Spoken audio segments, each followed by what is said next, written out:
All right. So everyone's working away on the assignment. No one has any questions on just exacerbation. Okay, fine. That's not. Sadly, there's not much I can do with that. The whole point of assessment is to irritate you. So clearly, it's working. Right. Okay. Okay. So our topic for today is two-dimensional arrays.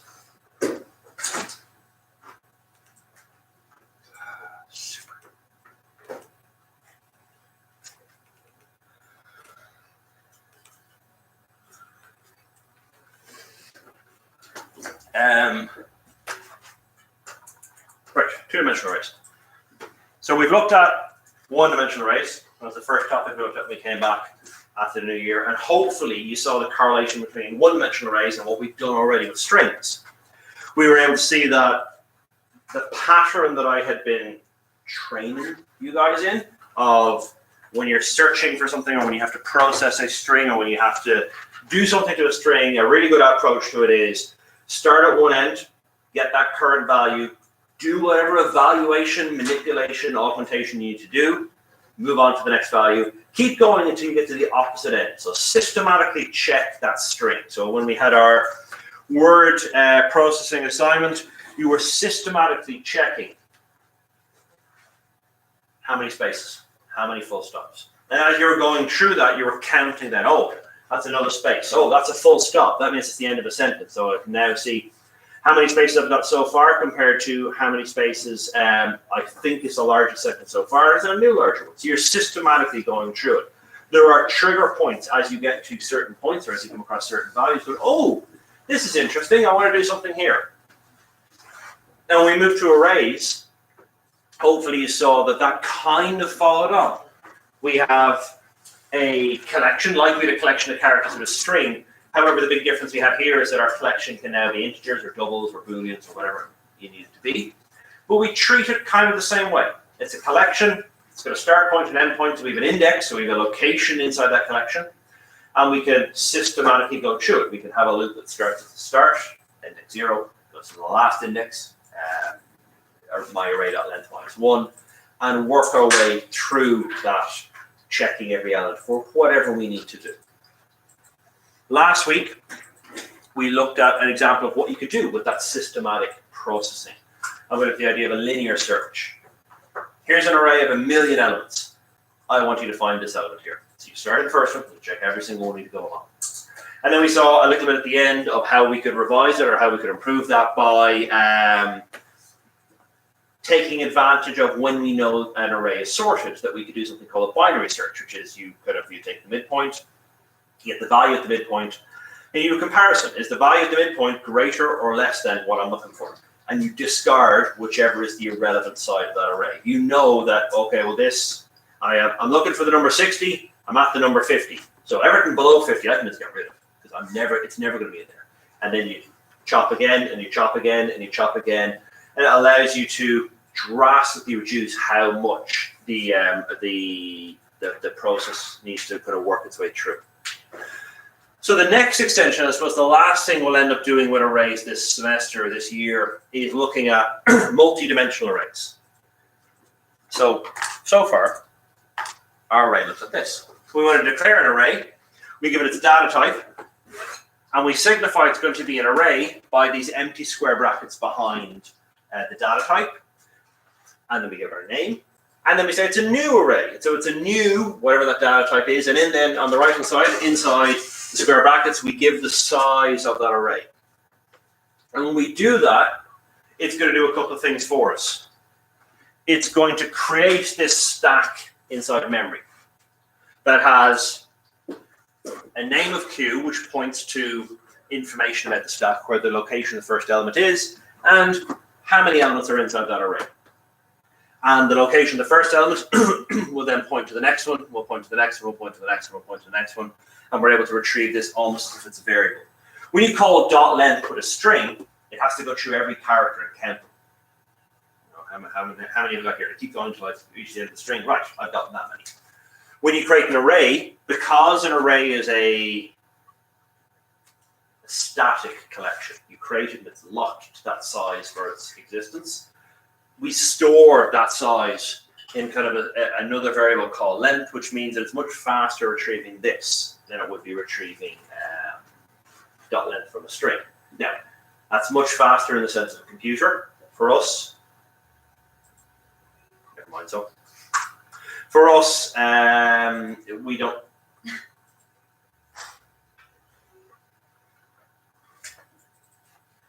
Yay! Okay, let's stop it. I've had a wonderful day of technology today. So, all right. Can I keep clicking off? No. Let's leave it like this for a moment. Everybody can read that content, yeah? Okay. It's live on Moodle now if you want to have a look at it as well, but just in case it keeps flicking itself off. So when we create an array, it creates effectively this structure here. We've got a 5-element array, so we've got these index slots starting at 0, going up to whatever the size is, -1. And it allows us to say, hey, here's the storage unit we have. Everyone happy enough with that understanding of an array? I hope so, based on your current assignment, that you can understand where you can sort stuff in. An analog for, oh, that won't work here. An analog for an array is it's like a set of shelves. It's like a DVD shelf, if you were old enough to remember what DVDs are. That generally when you buy a specific purpose shelf, this is a DVD shelf, this is a cassette shelf when I was younger. It would have slots that would only hold that data type, so that type of media for this. So if we were to think of our array as a set of shelves where we've got just kind of a section here and a section here and a section here and a section here, it's almost like thinking of a line going across. And I think when I've done strings, when I've drawn strings out on the whiteboard before, I've done it like a rectangular box subdivided where we can spell the word out. In examples I have on the notes here, I kind of use this vertical, but it's effectively the same thing. It goes across one axis. So if a one-dimensional array is that, we have the ability to create multi-dimensional arrays. So we can create a one-dimensional array, create a two-dimensional array, we create a three-dimensional array, we can create a four-dimensional array, five-dimensional array. Obviously, once we go above 3 dimensions, it gets more complicated to visualize what the shape will look like, but it's possible. The computer doesn't have a problem having n-dimensional arrays. And usually, if we were to refer to a one-dimensional array as a line, then our two-dimensional array we'd refer to as a grid. And our three-dimensional array would be kind of a cube, like a Rubik's cube. Okay, so that's, you can see how it's almost going from, if you ever looked at kind of art when you were in school, second level school, you go from kind of having one dimension, which is just your line going across, to 2 dimensions where you can kind of draw things that are flat. There's 3 dimensions where the things are flat, but they also have an element of depth, and you can kind of look at the different amounts of information. If you increase in the dimensions of it, let's say a picture, the detail increases, the amount of information you can hold increases. And the same thing relates here as well. Okay, so if we think of a two-dimensional array as a grid, that's fine. It's actually more than that. It's actually, it's not a presentation, I can't do that. It's actually an array inside an array, but we'll come back to that. When I illustrate this in Jelly, it'll make more sense. That, oh, for God's sake. There we go. Do something.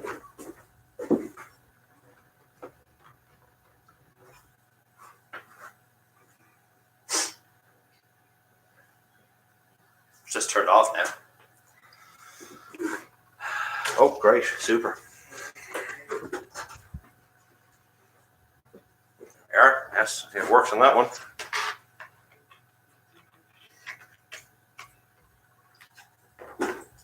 Would love to know what's wrong.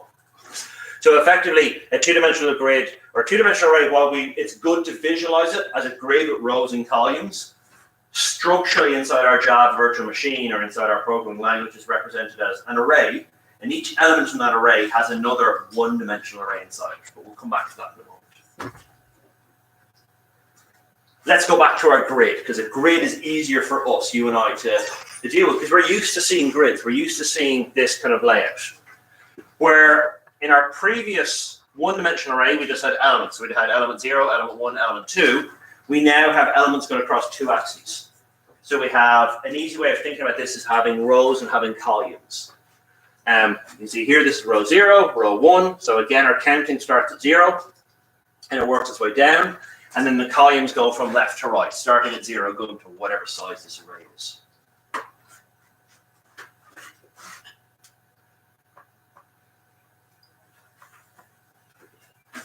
You can see that the rows have indexes to refer to what row we're on, and the columns have indexes to refer to what column we're on. And this follows suit in a lot of grids you might see. So here's another example of a grid. This is a chessboard, where you've got obviously numerical on one side and alphabetical on another side. And here's a particularly horrible grid. If you have any of you have the unfortunate misery of having to work with this in your daytime life. They're grids. They're two-dimensional structures which you can hold information. And you know yourself, if you have used Excel, if you want to actually build something inside Excel, or if you want to get a piece of value outside Excel, I don't know if you can read it there. That says A1, this box here. So we need 2 location points to pinpoint any one cell of data. So the same thing is going to extend when we have our two-dimensional array inside Java. We need the row number and we need the column number to successfully get to where we're looking for. Okay, so two-dimensional array is a one-dimensional array where each row is also a one-dimensional array. So if I were to create a two-dimensional array here, so we'll go back and create this one. No, this one here. For me to create this in code, let's say we would call this array M, what we would do is, of course that doesn't work when you're, let's try this one more time. If we were to create this now in code, we'd create our array M, and M would define how many rows we would have inside our array. So here, m.length would give us 2, because there are 2 rows. And then for each row, so you can see this is array M, row 0, so this one here, we define how many columns we'd have inside that array as well. And then you can see here that we also have, on row 1, we also have our 3 columns there. Sorry, could you just explain that again? Yeah, no worries. So we, humans, are much happier thinking about two-dimensional arrays like a grid, like this grid here. Okay? Because you can go, oh yeah, if I want to, like, I'm now going to explain how you find your name on an attendance sheet, but just bear with me. If the attendance sheet's handed around, what you do is you go down a specific column and go, yep, oh, that's me there. And then you go across until you find the blank space to sign your name, and you sign your name. And that's how you identify where the correct place is for your signature. It's much, much easier for us to think of all two-dimensional grids like that. But the reality is inside programming languages, they're not stored that way. We don't store grid structures like that because that's too rigid for memory, for RAM to actually hold. So the way it's done for programming purposes, when we create our two-dimensional array, it creates, first of all, it creates a one-dimensional array that only represents the rows. Okay, and inside each of those, it creates another one-dimensional array that only represents the columns in that one row. So inside memory, if I were to say, oh, go to location M, I want to see the values inside there, it would give me information. So look at this. Oh, there are 2 values in there. And then if I gave it more specific information, oh, give me all the information inside row 0, it would go down from here to row 0's information, where there'll be another one-dimensional array stored to say, okay, we've got 3 pieces of information here. The first piece of information is this, the second piece of information is this, and so on. I'm not going to assess the two-dimensional arrays or one-dimensional array of one-dimensional arrays in the exam, okay? But it's something that, as you go forward in programming, that it's a thing you need to know, just like with when we went from printing out strings, you know, the way we could build up strings like we do with arrays, with putting in values and certain indexes, and then we can go, oh, just print string, and it prints the whole thing at once. But we can't do that with a one-dimensional array. You can't go system.out.print M. and it all gives you this garbage output of like the location in memory. The same reason why we explain that is why we explain that the two-dimensional array is a one-dimensional array with another one-dimensional array inside it, or multiple one-dimensional arrays inside it. Just so you understand how this has actually been built out. From an implementation point of view, for first year, to finish this slide, that's it, we're kind of done with it. We go back to stuff. It's a grid, and we deal with it like a grid. But as you go further into your programming career, as you go into second year and third year and fourth year, stuff like this is going to pop up again and again. And the reason why it pops up is you need to have, as you work your way through this degree, you need to have an understanding of not only how to do the thing, but why you're doing the thing and how to do it best. So we'll pepper first year programming with little points about data structures or about how information is held, so that as you get more and more advanced, you'll be able to use that information to optimize the storage, to make your programs run a little bit faster, to improve the speed of your algorithms, that type of stuff. Does that make sense? Yeah, I had to in my own head how spreadsheets work. This is just I've ruined that. Yeah, no, sorry. It's not really it, so. I mean, I wasn't going to make the spreadsheet seem any better, was I? Okay. Sorry, Yes. could I just complicate things? Absolutely. Would it be just then like a three-dimensional array? It's just like a one-dimensional array inside another inside another. Does it kind of work like that? Yeah, that's why I have the means from inception here. Well, and then that's just follow through for like 8, for instance. Just Yeah. one side, one side. Exactly. Yeah. And that's okay. Have you ever seen fractal animations? They were like used to be the really hippie 70s one where it starts and it looks like a paisley flower pattern, and you'd zoom in and it'd be another flower pattern. You'd zoom in, it'd be the same flower pattern. And so you keep zooming in and zooming in and zooming in and zooming in. What seemed to have a little amount of detail has a vast amount of detail. And you zoom in again on one element of that and it has a vast amount of detail. And that's exactly what would happen if you created, let's say, an 8 or an 8-dimensional array. The first one would just say there are 17 subpoints. And then if you went to one of those 17 subpoints, it would tell you how many subpoints in that. If you went to one of those, it would tell you how many subpoints in that. And it gets smaller and smaller and smaller. Now, for undergrad students, especially ones who aren't doing like a pure math course, anything above 3 dimensions is really difficult to get your head around. I can just about get my head around 4 dimensions with hypercubes. So it's easy to think for us, especially as undergrad students, to think 1 dimension, it's a line; 2 dimension, it's a grid; 3 dimension, it's going to be a cube. And if you think of it that way, then you kind of go, oh yeah, I remember doing what was that for 3D graphics? I'd have my y coordinate, my x coordinate, and my z coordinate would go depth. So I'd be able to draw the picture. It's a square, and I could put it far back or quite close to the screen when I was rendering it in graphics. So it allows you to kind of see how the image should look. Okay, so it kind of works on that. First year, we go 1 and 2 dimensions. Second year, we don't really look at 2-dimensional stuff really at all. We go back, we just want to see how can we optimize and how can we improve 1-dimensional stuff. Fourth year, if you do graphics, you'll look at 3 dimensions, because that's how you render information. And at undergrad, we don't go above 3 dimensions. If you were to go on and do something about, let's say, distributed system optimization, you might look at 4 dimensions at that point. And I actually don't know any reason to go above 4 dimensions in what I understand of computer science. I am sure there is some really niche postgraduate or postdoctorate area where they are gone up to like the 10th dimension for something. But for normal understanding, 1, 2, and 3 will do us absolutely fine. But yes, it's exactly this. We have to go deeper. I'm aware that's an old film now. Okay, right, so why do we need 2-dimensional arrays? Well, we have a 1-dimensional array, and that allows us to hold a bunch of data together. But a lot of information that we use comes in 2-dimensional arrays. As I pointed out, your attendance, that's a 2-dimensional array. If I just had a list of names, so a name, a gap for your signature, a name, a gap for your signature, a name, a gap for your signature, and it's one really long, like a receipt roll for attendance sheet.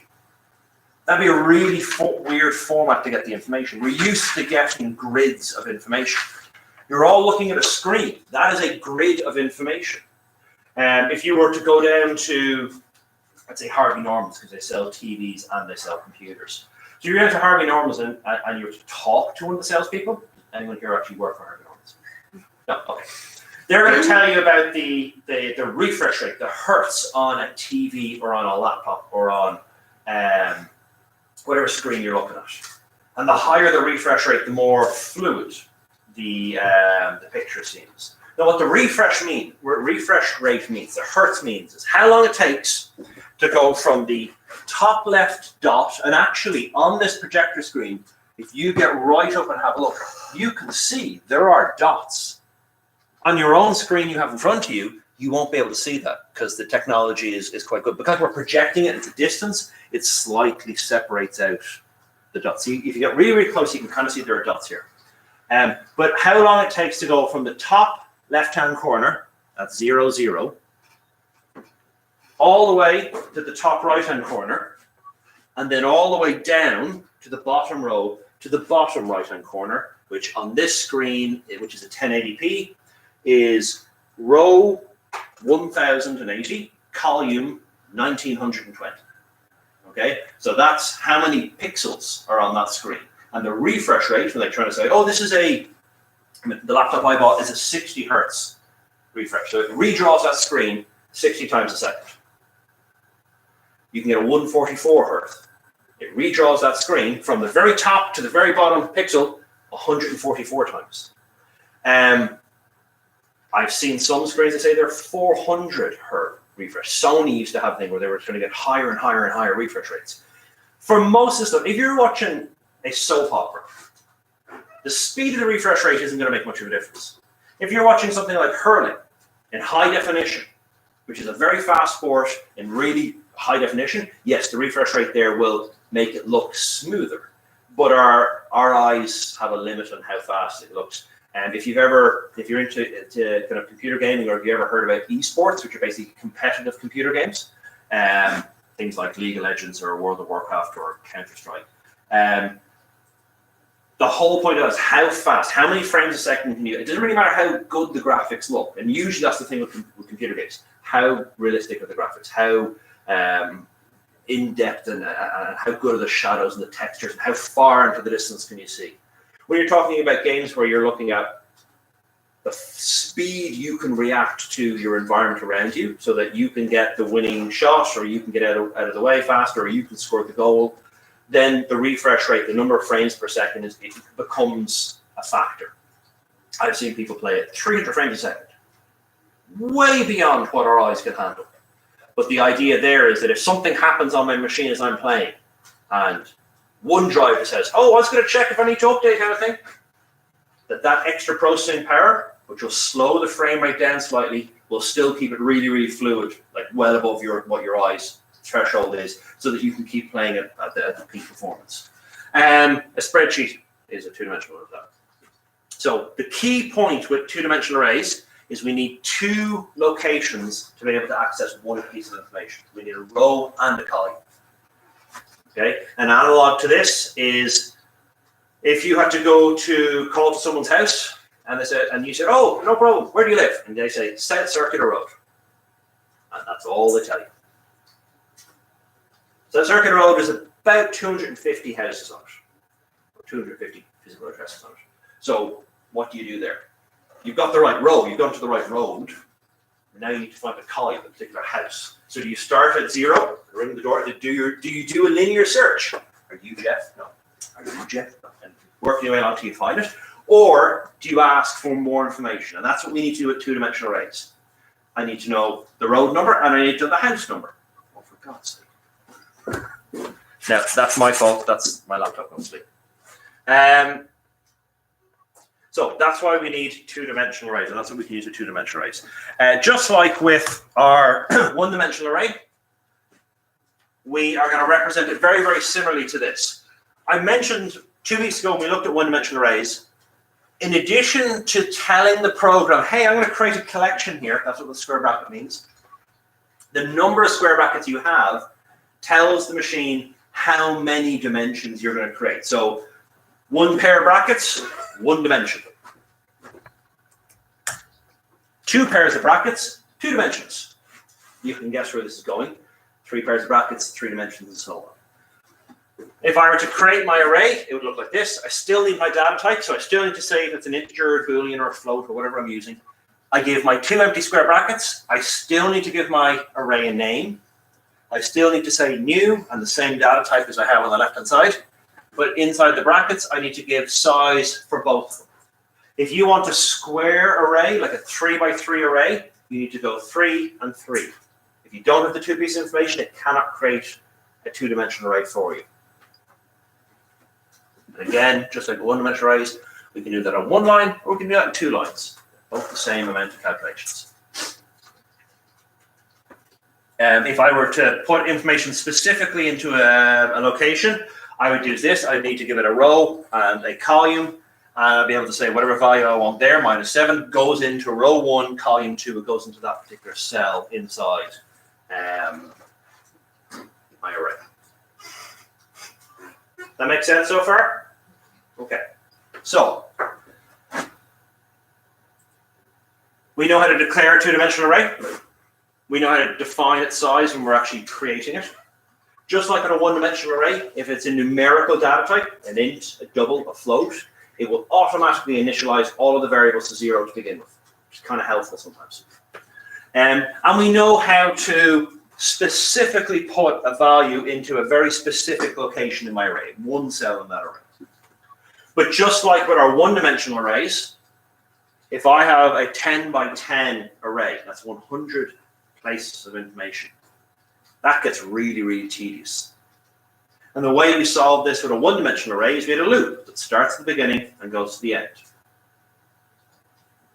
For doing the same information, for putting values into a 2-dimensional array, for populating a 2-dimensional array, we also need loops to help us with that. And I kind of indicated when I was talking about how screens work, what you need to do. You need to start in the top left-hand corner, so in the very first row, in the very first column, and you go all the way to the last column on the first row, and then you move down a row, you go back to the first column, you go all the way across to the left-hand or to the right-hand side, and then down, and then all the way across to the right-hand side, and then down. So it redraws, or it fills the array almost in a zigzag fashion. To get that to work, we need to use 2 loops. This is the only time in first year I'll advocate having a loop inside a loop. Usually in programming, if you can avoid it, you don't put a loop inside another loop. Because what happens is, if we just have a loop that does some sort of calculation, that's called a linear program. If we increase how many times that loop has to run, so the length of time it takes to run the program slowly increases. Nice linear progression. It takes 1 unit of time to run the loop once. If I've got 10 times to run the loop, it takes 10 units of time to run it. If I've got 100 times to run the loop, it's 100 units of time.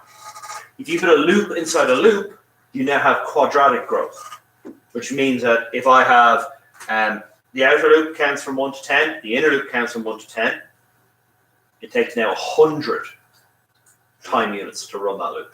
And if I increase that to 100 and 100, now taking 10,000, so it's massively increasing how long it's going to take. So what we need to do is we just need to be aware of that as we're going to work our way through. For us, there's no real way around this. If you want to populate an array, you kind of have to do it this way. But when you're working through future programs, unless you're explicitly dealing with a 2-dimensional or a 3-dimensional array, you kind of want to avoid doing that. I remember from my master's thesis, I wrote a 3-dimensional physics engine for the Xbox. At the time, Xbox 360 had like an API plugin called XNA, which you could write games in. And the first test I did in it, I really wasn't paying attention to what I did. And I had 3 dimensions.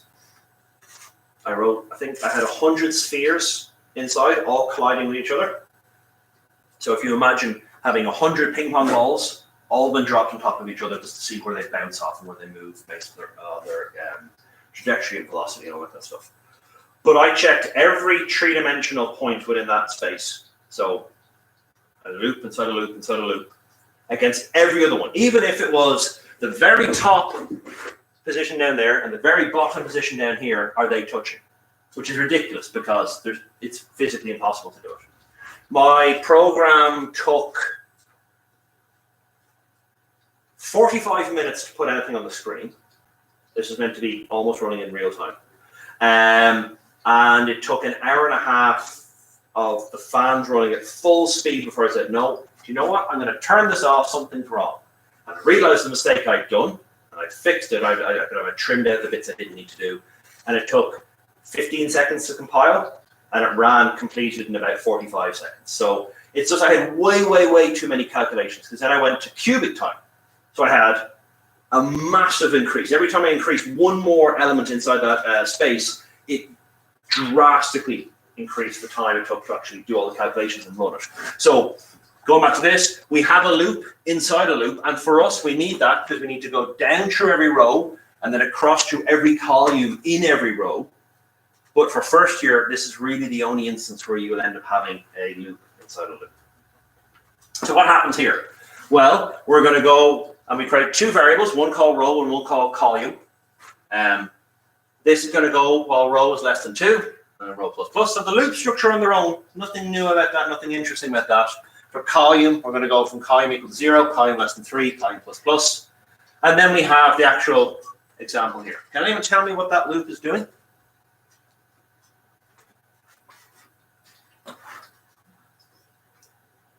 It's incrementing rows. Big word? The rows are increment. Yeah, the rows will increment and the columns will increment. But as a sample of code, what would your English explanation of what that code does?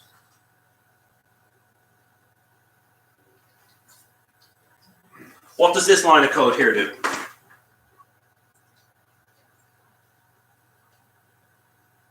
It puts the value 20 into this position in the array.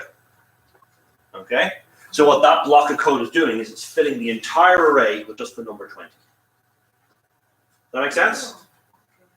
So what's going to happen is,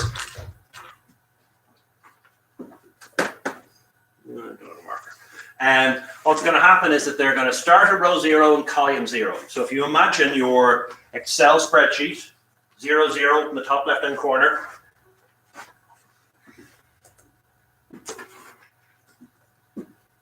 where 0, 0 from the top left-hand corner, put the value of 20 in that. Okay, increase column by 1. We're now looking at 0, 1. So we're on the same row, we've just moved across to the next column. Put the value of 20 in there.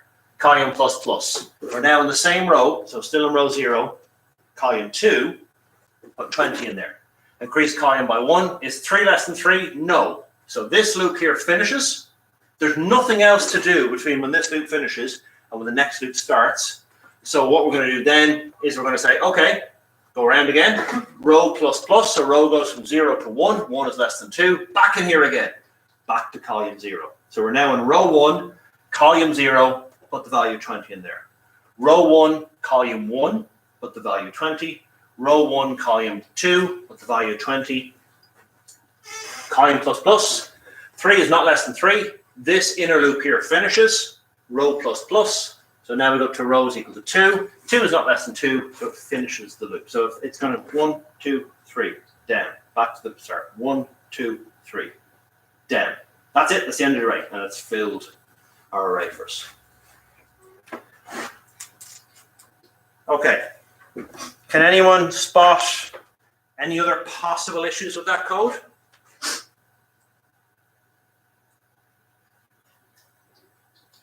With the loop, with the loop lines. It's not a mistake, the code will still run, it's just bad practice.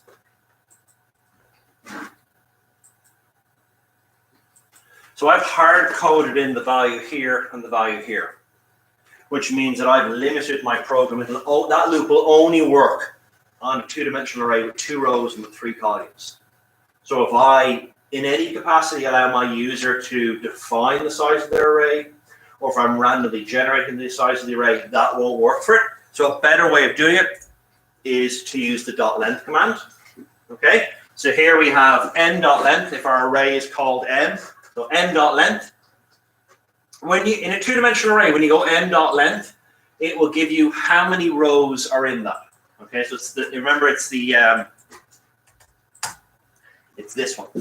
It gives you how many rows are in it. And then if you give M0 or M whatever row you're on, it'll tell you how many columns in that specific row.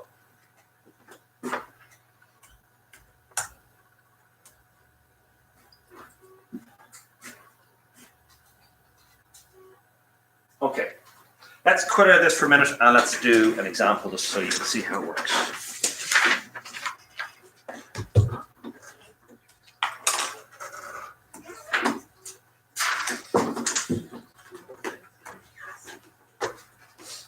Okay, so what I'm actually going to do is I am going to have it out there. I'm going to do this one. Okay, so this is an array, and I'll upload this to Moodle. This is, I have released on Moodle the slides, and I've released 2 Word files with just sample questions in it. This is one of the sample questions. So what we're going to do here is we're going to create a 3 by 3 array. We're going to populate that array with suitable values, and we're going to kind of work our way from the top left-hand corner, from 0, 0, to the bottom right-hand corner, which would be 2, 2 in a 3-dimensional array, or sorry, the 3 by 3 array. And we're going to put a value in there. I'm going to use random values because it saves user input. User input, as you deal with arrays and as you start dealing with larger arrays, like a 2-dimensional array or 3-dimensional array, you will realize really quickly users do not want to enter that much data. So the 3 by 3 array, that's fine. That's only 9 elements. 5 by 5 array, it's 25 elements. That's pushing it a little bit. A 10 by 10 array, it's 100 elements. Users will not want to do that. So randoms are great for this. So here I'm just going to create, first of all, my array. So it'll be int, square bracket, square bracket. Okay, so that's going to say it's a 2-dimensional array. I will call this my 2D array. It's going to be equal to a new int, square bracket, where we have 3 in each of these values here. Okay, so that's me declaring and creating a 3 by 3 array. That's the first sentence of my example here. I'm going to populate it as well. So the populated, I'm going to say random or is equal to new random. Okay, that'll allow me just to throw random numbers in there. To populate the array,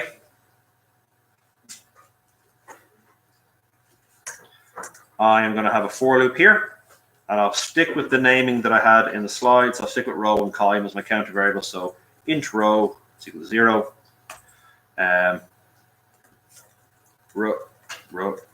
Row is less than my 2D array dot length. Row plus plus. And so here I'm going to say for int column is equal to 0. Column is less than my 2D array for this for the specific row that I'm on. Dot length. And then column plus plus.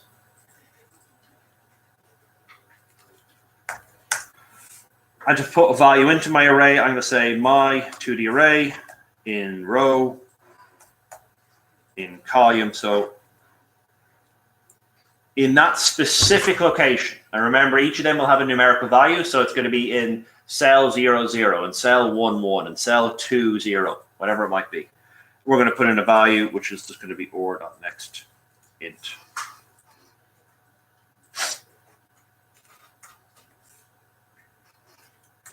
So it's good between 100 and 1.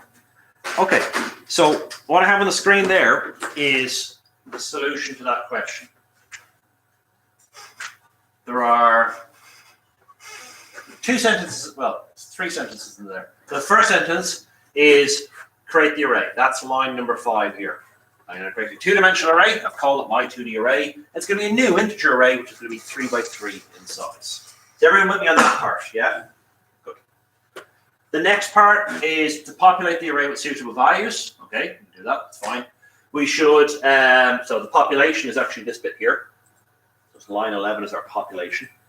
And the program should start at the beginning of the array and work through each element. And that's what lines 9 and 10 are doing. That's the loop inside a loop. The outer loop is going to go through each of the rows. The inner loop is going to work its way down through, or sorry, the outer loop is going to work its way down through each of the rows. The inner loop is going to work its way across on the specific row that we're looking at. Now, this code, if I were to run it,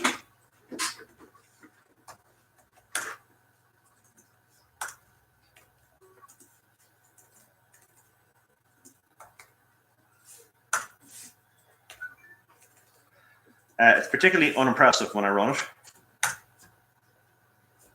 Doesn't do it. It does stuff, but there's no printouts. There's no print statement anywhere in this, so I can't really, like, it's working, but you have to take my word for it. So what we'll do is we'll start up Jelliot, and we'll throw it in there so you can see how this is going to work. And I can't use random because random doesn't work in Jelliot.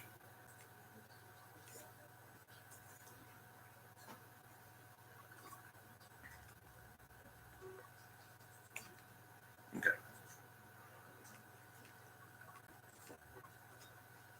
So I don't need random here because random won't work in Jelliot. Increase the font to 36. There we are. And what I'm going to do, rather than setting in random numbers, I'm just going to set in a counter called I. So I'm going to change this code ever so slightly. So I, and then here I was going to go I plus plus. I need to set I out here to be int I is equal to 0. Okay, so now what my code's going to do, I still have created my 3x3 array. I have a counter variable called I, and so as I go through my loop, I'm just going to put the current value of I into each element. So it goes 0, 1, 2, 3, 4, 5, 6, 7, up to 8. Okay? So when I run this code, what's going to happen is, here's my main class, I'm going to create my array. So it's going to create a 3x3 array. So if I pause it now, okay, so if you can see, this is my row, okay? And I know these are my rows here because I can see, you can see these little symbols here? They don't appear in any of the other arrays that have been created. So what's happening now, inside my program is it's going, okay, in the first row, how many columns are there? There are 3. Okay, create a new one-dimensional array with 3. So this is going to be the column 0, column 1, and column 2 in row 0. We'll see if we let it run on then to the next one. It's going to create another one, which is going to be for row. Pull this across a little bit. Okay, so here's my row array. Row 0, row 1, row 2. Each of these will be linked to one of the other one-dimensional arrays that we created. So as I'm populating this, as I'm looking for a specific row and as I'm looking for a specific column, you'll see that it'll go to row 0, column 0, and put a value in there. Row 0, column 1, and put a value in there. Row 0, column 2, to put a value in there. And then the row will move down. It'll move on to the next one. It'll work its way down. It'll move on to the next one. It'll work its way down. So if we watch that being populated,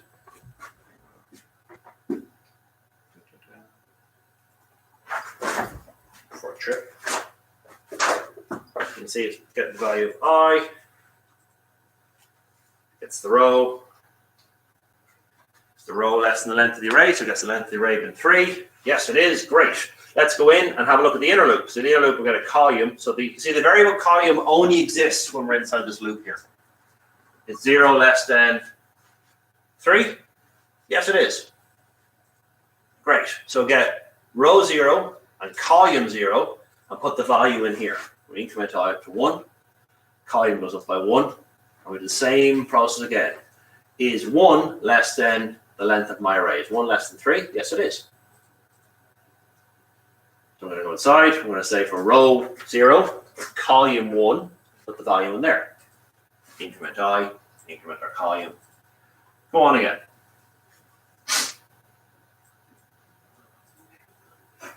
You can see that each time it's checking to put a value in, to see where the value is, you can see the white line checking the row and the white line checking the column, and it knows where to put the value. With only one piece of information, with just the row number or with just the column number, it's very hard to do anything.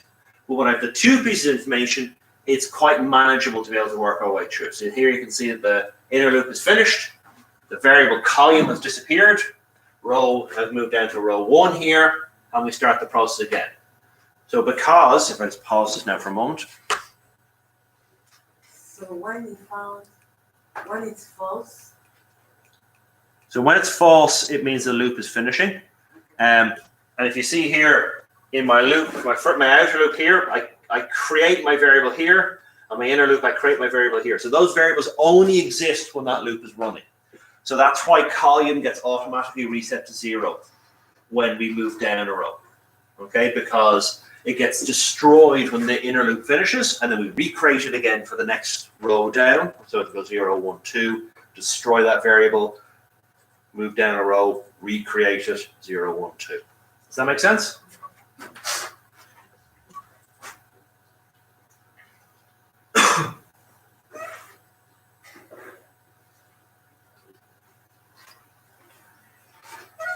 So you can see that again, its work is very true. It's now in row 1, column 0. Row 1, column 1. And then go again, row 1, column 2. So this is just the code that we had from the previous example, which had no output for us in normal console Java, but when we're running it through Jelly, we can see how it assigns the values into our particular locations in memory.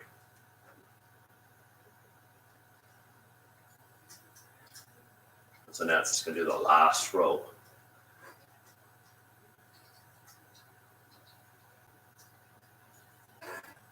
And this is a systematic processing.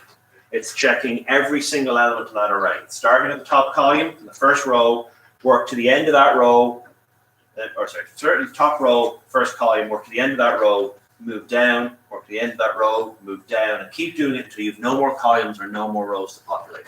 See, here are our values going through there. And it just finishes. Okay, so that's a quick example of what it looks like when we actually create values inside there. And you can see that we were having our M row to say, go to the specific row and tell me the length of that row that's there. Okay. Just like in Java, or just like with one-dimensional arrays, if I created a one-dimensional array here, array, I could have used shorthand to populate this by using curly braces and entering in a series of comma-separated values. And what will happen then is it'll create a one-dimensional array of type integer with these values. And there's 1, 2, 3, 4, 5, 6, so it's a 6-element array. It puts this value on the first, this in the second, third, fourth, fifth, and sixth. If I wanted to do the same idea for a two-dimensional array, what I would do is something like this. I would say int, square bracket, my other 2D array.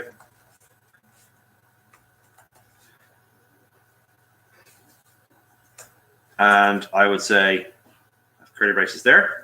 And inside these curly braces, because an array is an array of arrays, I'm going to have another set of curly brackets. So this is row 1, column 2, column 3. This is row 2, column 0, column 1, column 2.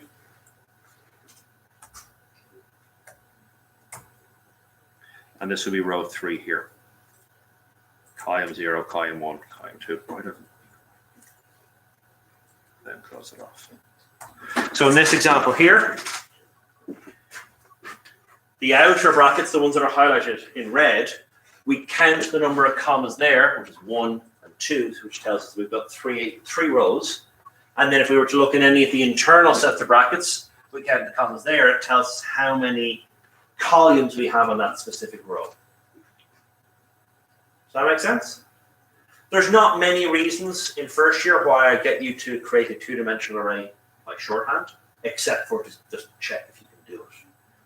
Most of the time, if we want to create an array, we'll end up having some sort of combination of this to populate it either with sequential values or with random values or with values read from a text file. We haven't got to text files yet, but we will get to it.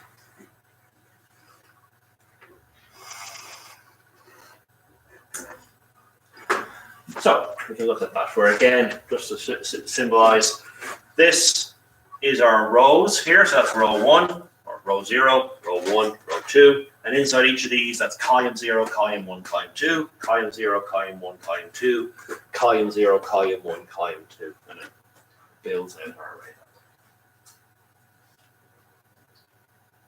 Okay. Now, if you've been following along, and the idea that the array inside the array, I can see how you start at the top left-hand corner and go down to the bottom right-hand corner makes sense. You're going to be pretty okay with working with arrays. It will be comfortable going through it. Now, I'm going to have practice for you to kind of work on, but let's go through a couple of examples here. So imagine we have a class of 7 students, and those 7 students took a quiz every week for 5 weeks. And I have some way of representing all of their grades over the 5 weeks. So for a particular cell, it's going to be identified by a student number and by a week number. So if I need to know what student 0 did in week 1, I would go to 0 on the student side and week 1 on the week side. And I can put in maybe a value of 42. Same if I wanted to say that student 3 in week 4 got a grade of 93, or student 6 in week 2 got a grade of 78. Or to look at that as a table format, it would look like this.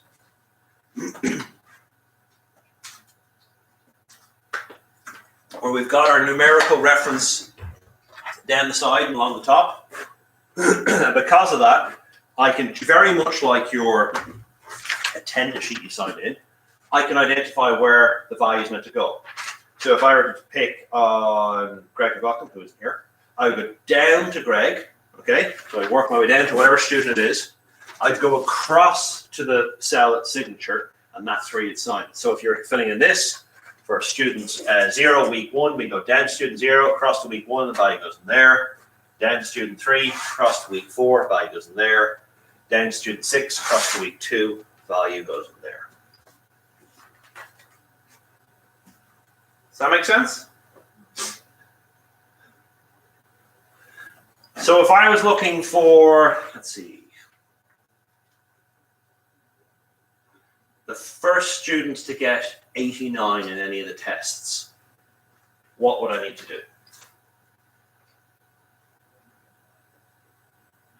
How, if I were looking for, so I'm scanning through the two-dimensional array I have here, looking for the first time that 89 occurred, so like a linear search. How would I know what student and how would I know what week that occurred?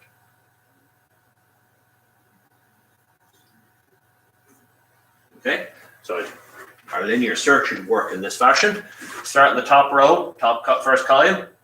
89, no, 89, no, 89, no. Keep going across. Okay, it's not in the first column, or sorry, it's not in the first row, so we move down a row. No, no, no, no, no. Move down a row. No, no, no. Yes. Okay, so student 2 was the first student to find or to get a grade of 89, and week 3 was the week that was achieved. Okay, so if we were to do a linear search, it's just like a linear search for a one-dimensional array. Is this, is this, is this, is this, is this. But when we hit the end of a row, we move down if it's possible, and then restart the check from the left-hand side across, and then move down and restart the check from the left-hand side across until we find either we've reached the end of the array, so we've got down to this location here, and we still haven't found it, or we find the element we're looking for and we stop. Does that make sense?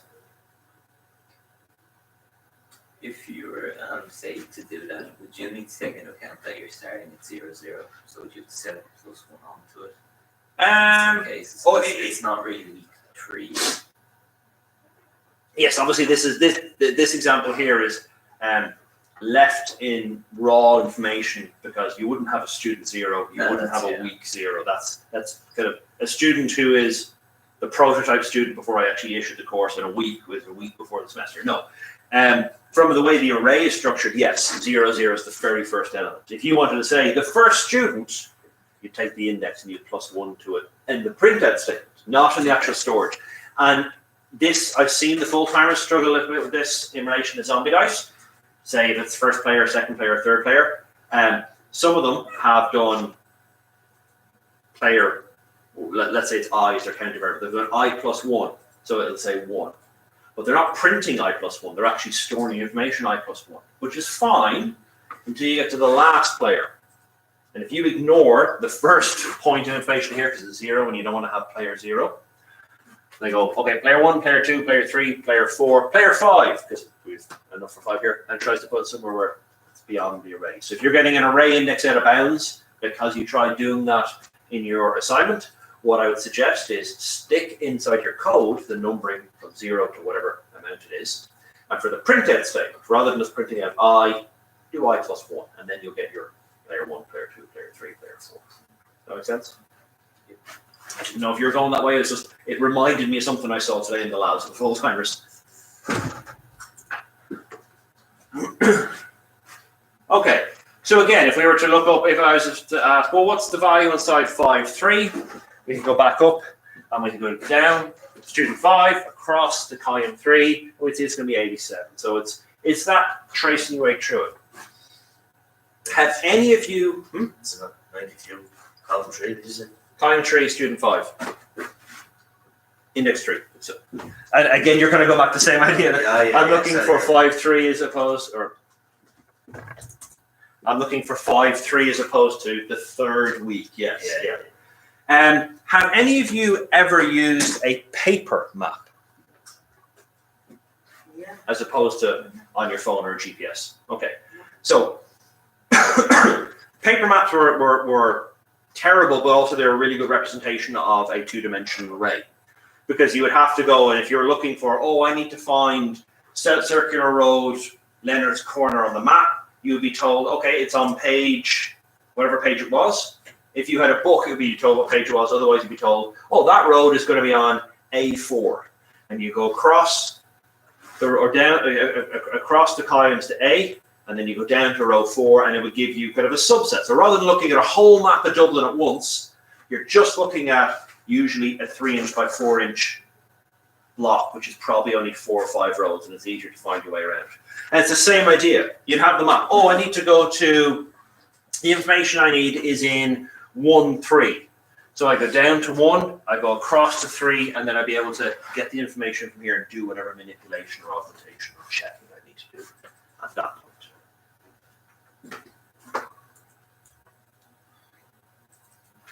Okay.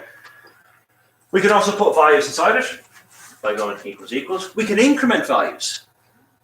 Okay, so remember that while this is an array, and this is a row, and this is a column location, it's still just a collection of integers. So we can do all of the things we've done with integers when they've been individual. So we can do plus plus, and we can do minus minus, and that works. We can also combine them into calculations. So we can take the value inside this here, add 2 to it, and then whatever the total of that is, divide it by 2, and then put the whole total of that evaluation in there. So that would look like that's 6.2. So it will be down to 6, across to 2, which is 78 here. 78 plus 2 is 80.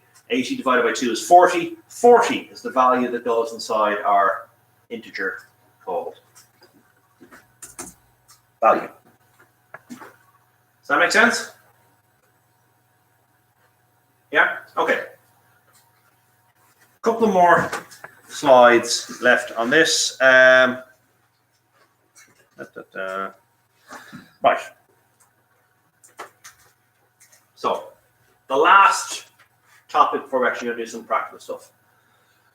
All of the arrays I've talked about so far are nice, even shapes. They're squares or they're rectangles. They either have an even amount of rows and columns, so they're a square array, or they have a differing amount of rows, but every row has the same number of columns.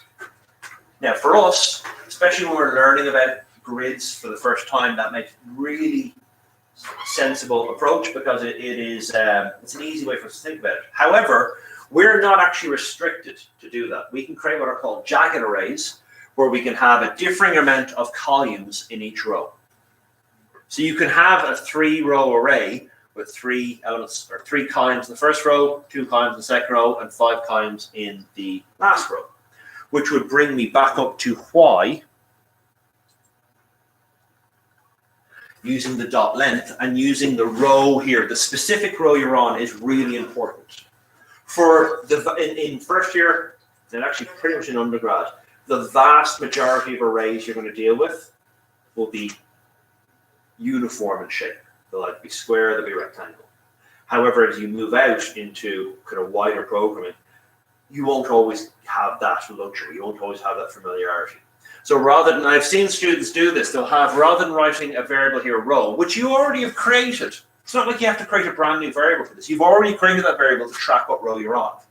I've seen students just put in 0 here. So whatever the first row is, well, we must assume that every row after that has the same number of columns. And that may not be the case. So I'd always advise writing your loops to navigate through loops like this, where you'd have specifically pointing at the row that you're on, get the length for that. Because then, even if it is a jagged array, it doesn't matter. Your code will handle it quite robustly. Okay?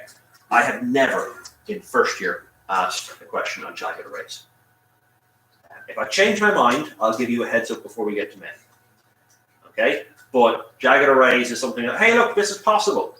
And we kind of ignore it and we do other stuff with arrays, over two-dimensional arrays.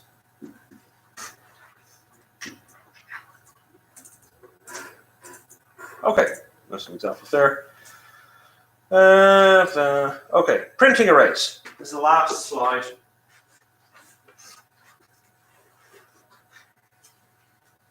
If I wanted to print an array, so here we can have, and here's actually a jagged array, and we might actually throw this one into code to have a look and see how it runs.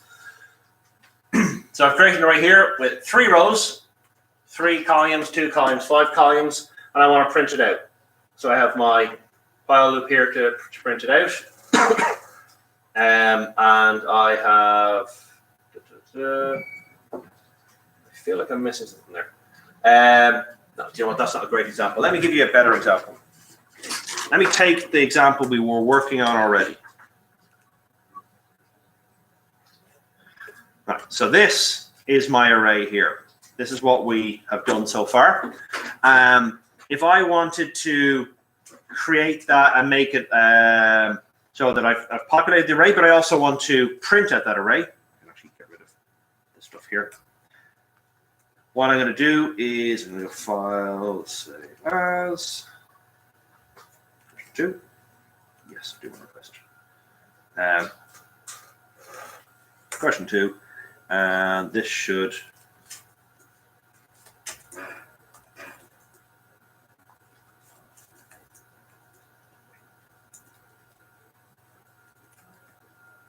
Okay, and then print the grid format.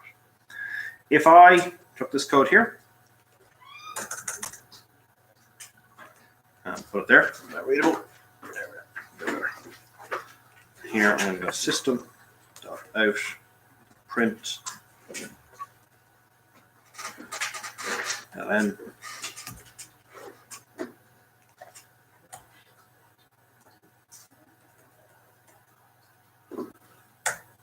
Okay, so there's a way of printing out my array. Okay, so it's going to go through every row, and then it's going through every column, and it's going to print out each of those values. So let's run this code and see what it looks like. Get rid of that. No, what else? Okay, so Java C. Question.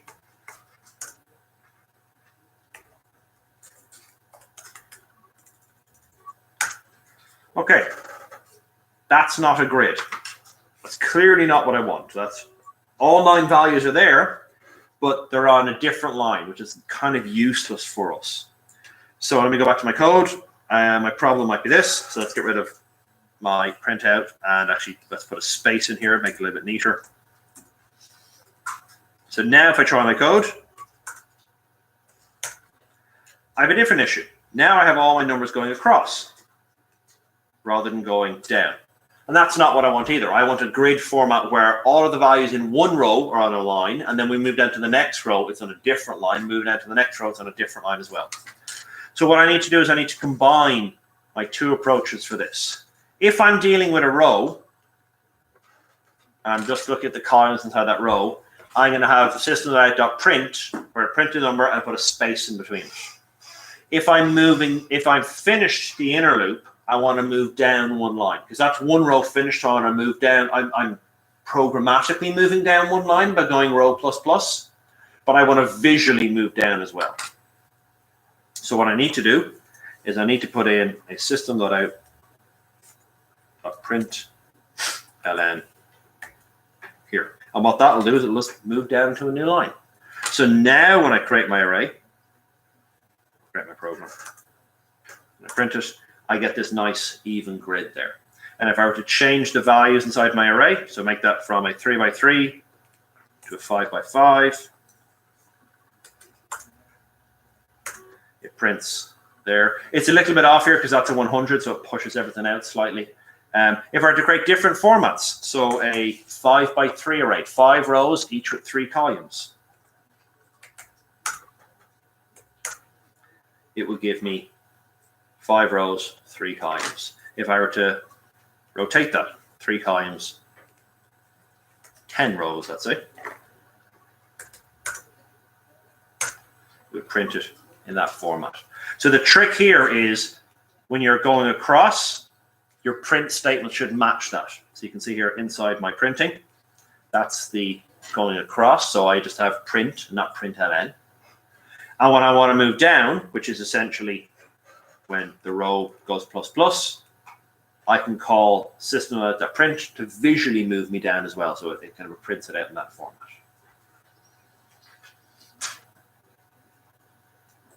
That makes sense? Okay.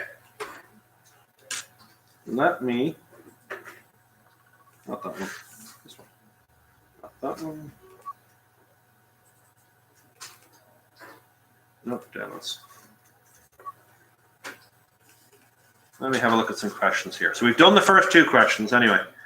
So this is one of the worksheets that's up there. Create a 3 by 3 array, populate the array. We've done that. Create a 3 by 3 array, print the array in grid format. We've done that as well. Let's see what else we can do here.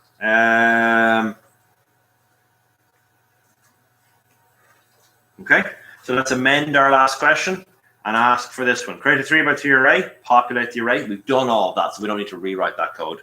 And then your program should take a row and a column from the user and allow the user to change the value in one of them. Okay, so let's take this code here. Actually, copy that.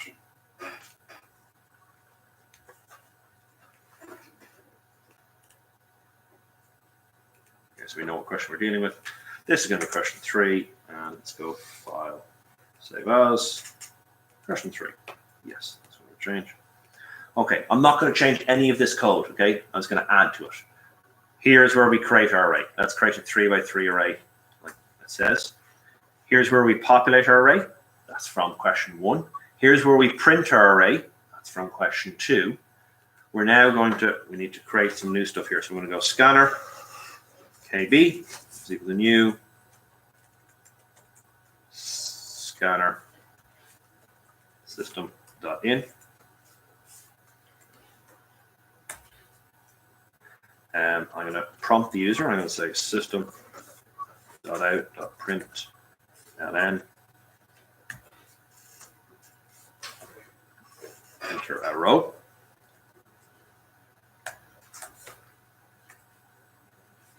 I also would need the same for a column. I also need to create variables here. So let's call this int x for rows.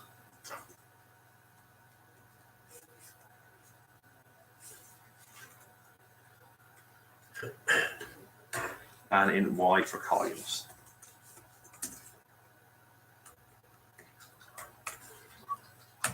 Okay.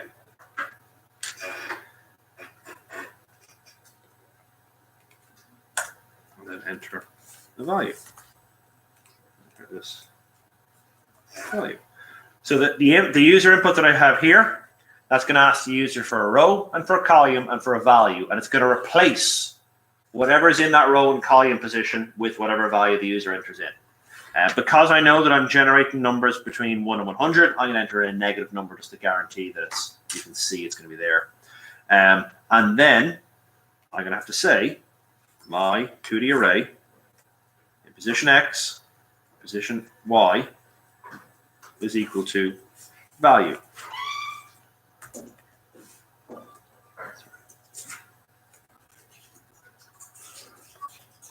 So that will insert the value into the array. And then the last thing I want to do, because just like with the first question, I could do that, it would work, but you wouldn't be able to see it. Yeah. is I'm going to also print out the array. So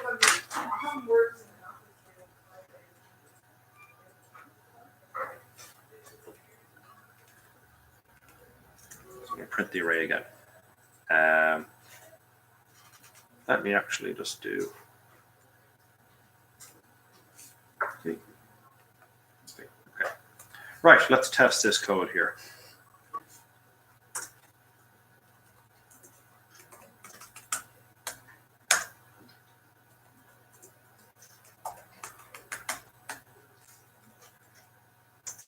Okay, and so there's my array up in the corner there. You can see it's a 3 by 3 array, 31, 39, 47, 50, 3, 16, 100, 38, 96. So I'm going to get rid of the 100 because I don't like that. So this is going to be row 0, row 1, column 0, column 1, column 2. So I'm in row 1, column 2, and the value I want in there is -1. So now you'll see that's the exact same array down here, except for this value here in this position, row 1, column 2, is now a -1. Does that make sense? Okay. I'm going to leave the code for that up on the screen. I'm just going to plug in my laptop so it doesn't keep shutting itself off. I would like you to create an array, ask the user, we're going to create a square array, which means that the width is going to be the same as the length. So you can ask the user for what size the array is. They need to enter in one integer. So if they enter in 5, you create a 5 by 5 array.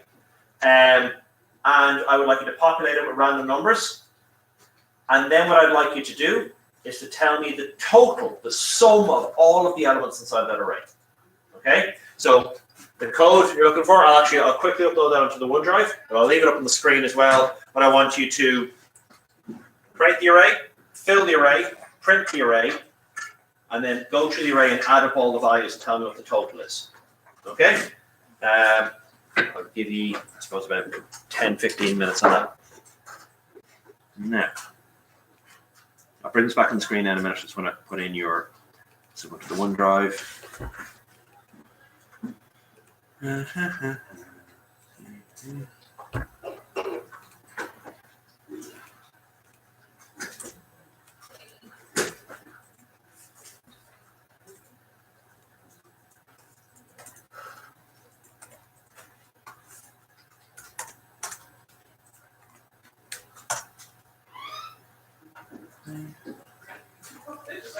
But then that's all of my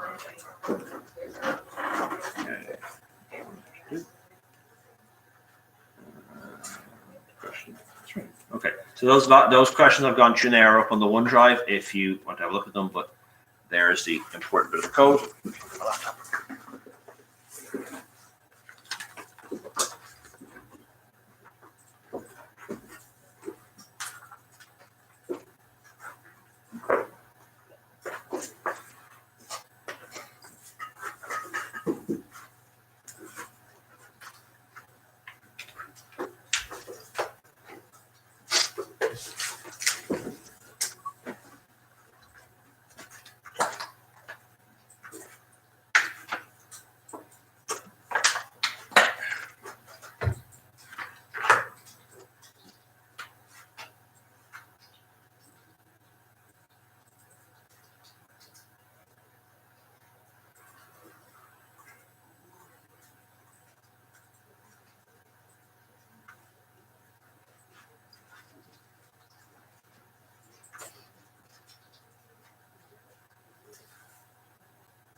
while you're working away there, because I'm aware that lots of stuff to do this semester, we have less contact than we did last semester. Do ye want a class during assignment week from me? That would be Tuesday the 19th of March. So Monday is going to be a bank holiday anyway because Paddy's Day is on Sunday, so we have a bank holiday then. But do you want a class on Tuesday the 18th? Tuesday the 19th of March. Okay, so what we'll do in that scenario, being aware that you have an assignment going at the moment, and again, it's been an awful lot of me talking and not a lot of you actually getting time to do anything. We will leave next week, as I will do maybe one or two more examples of 2D arrays, and then the rest of the time is for either you to work on your assignments, or for you to kind of ask questions of me to allow for, it's not exactly a revision, but just if there's any niggly points that you can kind of bring up at this point. And then we'll resume the syllabus as normal the week after. So we'll start looking at objects and classes the week after next week. Does that make sense? So next week will be a more relaxed class, giving you a little bit of breathing space to work on this assignment. And then what will happen then is we just pick up. The amendment will be that there won't be an assignment week with you guys as such on the Tuesday. Has any of the other lecturers suggested or proposed running classes on assignment week? No? Okay. Do you want me to suggest it to them? They might be willing to do it, but... No, we want to switch the math class. Switch the maths class? Yeah, because on Thursday. I don't. Ah, you don't? Okay. Okay, is it just that it's the 8 to 10 slot? Because it's on a Thursday and it's the last day of the class and we are really tired. I wouldn't want to be tired for another class. But math is... Anyway. So, just to remind you, the video's still going.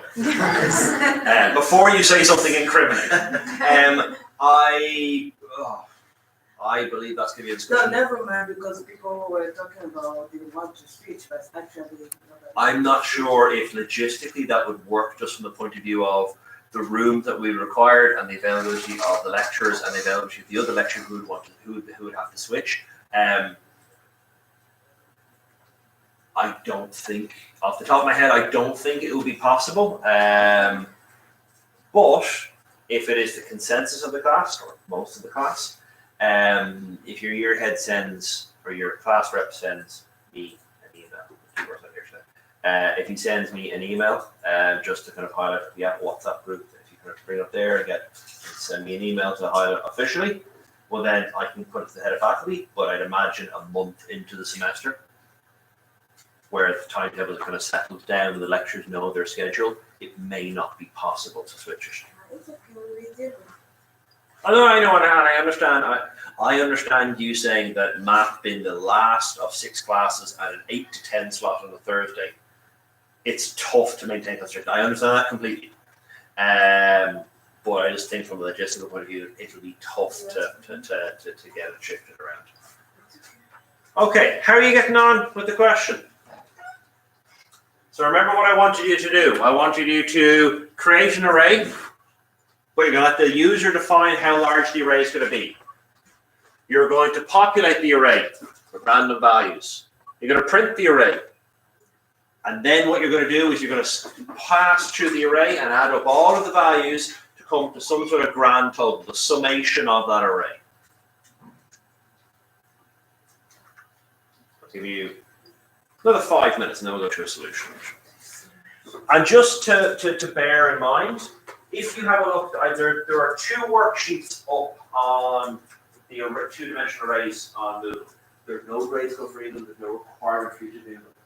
But one of them is called worksheet, or arrays worksheet, one of them is called 2D array questions. The 2D array questions, question 1 is a really good one for you to have a look at. It's bigger than any exam question would be, but it goes through creating, it asks you to create an array and populate it. It asks you to find the summation, so add up all the values together. It asks you to create or to add up all of the row values So what's the total summation of row 1? What's the total summation of row 2? What's the total summation of row 3? And so on. It asks you to get the column summation. So column 0, column 1, column 2. The diagonal summation. And then the last one, which is the trickiest part, is it asks you to transpose the array, which essentially would mean if we were to define an array that was that shape there, you take all the values in their current relative position and you do that to it. You have to create a brand new array of that shape and you have to copy the values in into their correct relative position. Which is tough, but it's something that's achievable for what you've done, for what we've covered so far.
Okay, let's have a look at a solution here. So we're going to get rid of that for a moment.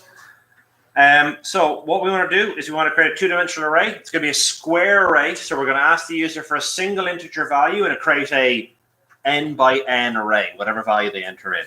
So what I'm going to need to do here, I have my random in there. I have my scanner. So I need to prompt the user here. So system.out.print ln. So what size array will we create?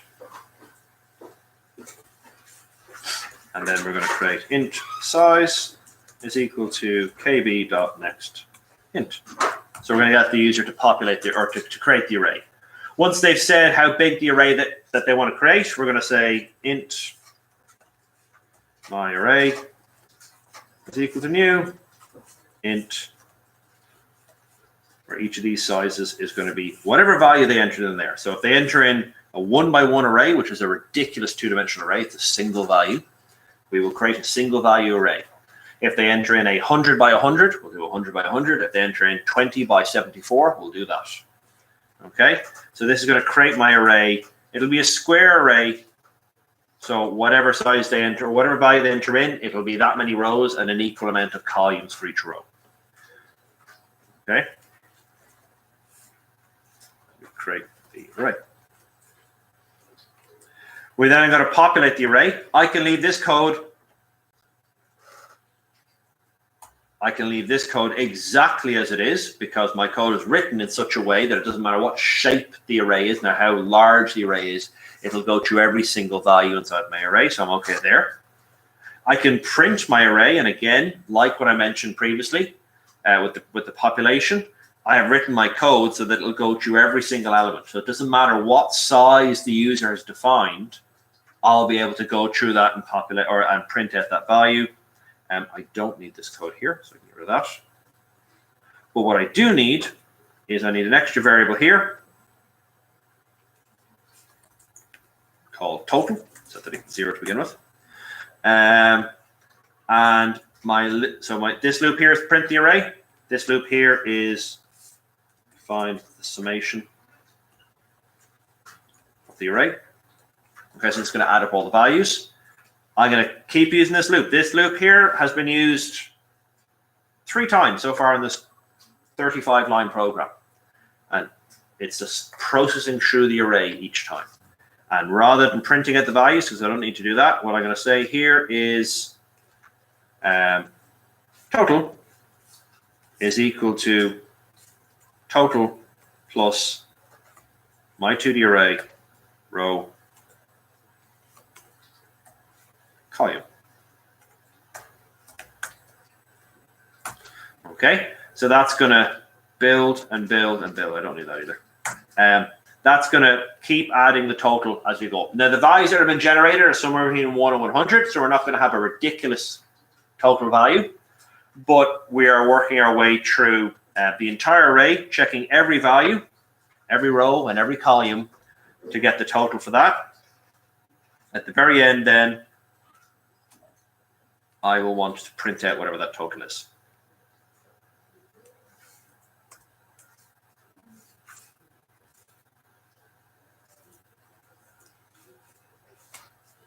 Okay, so that last line there, line 31, is just going to move down 2 lines and then print out whatever the total of that value is. Okay, so just to go through it again before I run it. So we have our random to create our random numbers. We have our scanner to take our keyboard input. We have our total variable to hold the total, the summation of our total array. We're going to ask the user what size array they want to create. We're going to let them enter in a value. We're going to create a square array. So whatever size they enter in, we'll create the same amount of rows as columns. We'll then populate that array with random numbers between 1 and 100. It doesn't matter what value they enter in here, because the way I've written my code, it will go all the way across to every column and all the way down through every row. I'm then going to print that value out so you can see, just for our own verification. Oh yeah, they came to 4,815 as a total. I can see where those numbers came from. So this is going to print the array here, and then we're going to do the exact same loop. So this loop here, rows equal to 0, row less than 2D array.length, row plus plus, column equal to 0, column less than my 2D array on this specific row dot length, column plus plus. That loop is the exact same in this program as in the previous 3 programs I've done, and in this one program I have that same loop done 3 times. There are neater ways of doing this, but this is to reinforce the systematic processing. Start at the first element and systematically work your way through, down across every column, down through every row, because then when you get to the bottom, when this loop finishes or any of the other loop finish, you can be very confident that you know that whatever that loop was meant to do, find the sum total, print the array, populate the values, that you've applied that to every single element inside the array. Okay? And so this is going to add a running total here. So every time we get the cell value, we're going to add it to the current total, move on to the next one, move on to the next one until we've done every single value. And then we're just going to print out the total here. So let's check and see how this works. Nope, that's not what I want.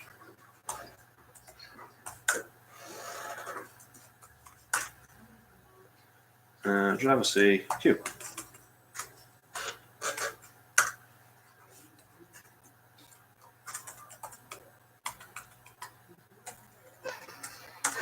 Okay, what size array will we create? Let's create a 7 by 7 array. There is my 7 by 7 array. Okay, so you can see 7 rows down, 7 columns across. And the total for that, for adding up all these numbers here, is 2043. Let's make that a little bit neater. You can see here that I have a space. And that's fine, except I'm dealing with the possibility of 1-digit numbers, 2-digit numbers, or 3-digit numbers. So I can do one or two things. I can either restrict my number range, only single digits, only double digits, only triple digits, or rather than having a space in between each of them, I can use a tab space. So I can write, rather than space here, I can go tab space. If you use tab, if you're writing stuff in kind of Microsoft Word or using word processing, you know that tab is what for code, we use it for indentation.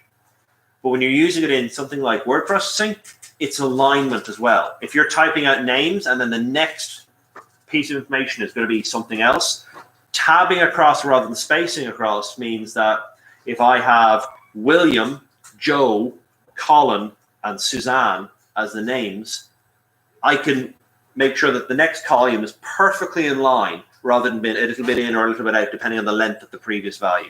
So let's go with tab space. If I run that again, so let's create a smaller right here, because obviously if I have tab is traditionally up to 4 spaces, so it'll remove that down or increase it up depending on how many digits I have in my number. So let's just create a 4 by 4 array. And you can see now we have nice even. It doesn't matter what values we have. It makes it look a lot more even. So we have a 4 by 4 array. If we add all those numbers up, then we're going to get 698. Okay, does that make sense? What I would say will be really good practice, and probably the first problem we'll look at next week, is with that code there, and I'm going to throw that up into the OneDrive. How would you work out the summation just for this? Okay, so that's going to be 50, that's going to be 144, and that's going to be 153. So you're going to add up those numbers, so you can print out the total for the first row, second row, third row, fourth row. And if you can do that, what would the total be for the last column, or for the first column, or for the second column? Okay, so see if you can work out how you would do that. Like I said, that worksheet, not the worksheets are just two-dimensional practice questions, or two-dimensional questions. Those 4 questions on that sheet are really good practice. They're good examples of exam-type questions in two-dimensional arrays. Okay. The last thing I want to say is, end down there.